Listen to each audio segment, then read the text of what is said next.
Okay, I'll start and then I'll give it to you, okay, Lily? Okay.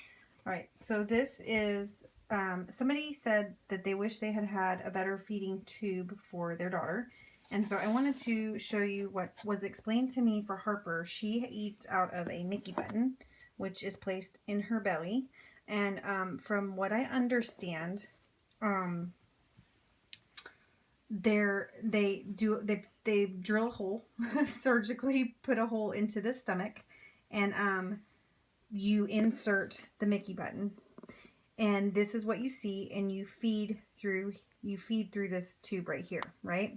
So Harper was having some trouble, and we couldn't figure out what was wrong, but what ended up happening is from what our GI explained, she needed a longer shafted Mickey button because it was leaking.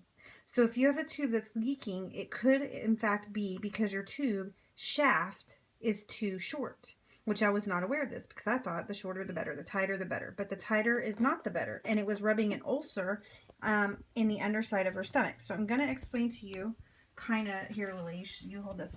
I'm going to explain to you kind of what I mean by that and how, as best I can, that it was explained to me. So she was using a 2.0. This is a picture of a 2.0.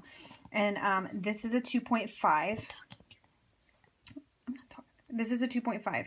So the shaft is longer here. This is the balloon that goes in the stomach. This is what goes outside of the stomach. So you blow up the balloon, and then this is what it looks like. So this is outside the stomach. This is inside the hole that goes through to your stomach. This is what holds it in and keeps it from coming out when they pull. Okay? So I don't know if you can see that right there. So what happens is if your Mickey button is too short in the shaft, then you have leakage because this is rubbing up against underneath the skin, and it's actually rubbing an ulcer, and it's actually rubbing for the tube to get wider and bigger. What you want, see, if you remove the Mickey button, if the Mickey button falls out, if you have leakage in your balloon and somehow this goes away, then the hole closes up and it's like it was never there.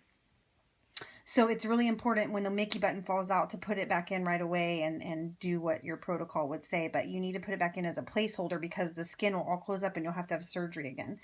So with the shaft being longer, what can happen is the hole can get tighter around the shaft, and it should come out. You should see some hanging out. If you see some hanging out, that's not a bad thing. And that doesn't necessarily mean that it's leaking because there's some tube hanging out, because now this can get tighter. What happens if you have it the shaft too short, from what I was explained, is that this rubs and it's too tight, so it's compressed, and then your hole for this gets bigger because it's trying to accommodate the hole for this balloon.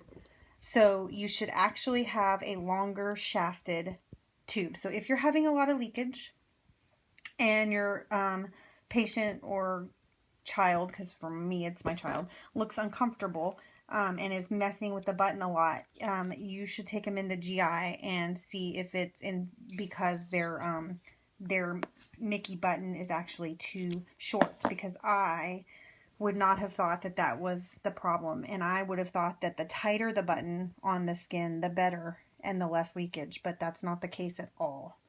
So I hope I explained it correctly, so that at least that's how it was. I understood it to be, and I hope that helps some of you that had questions on Mickey button.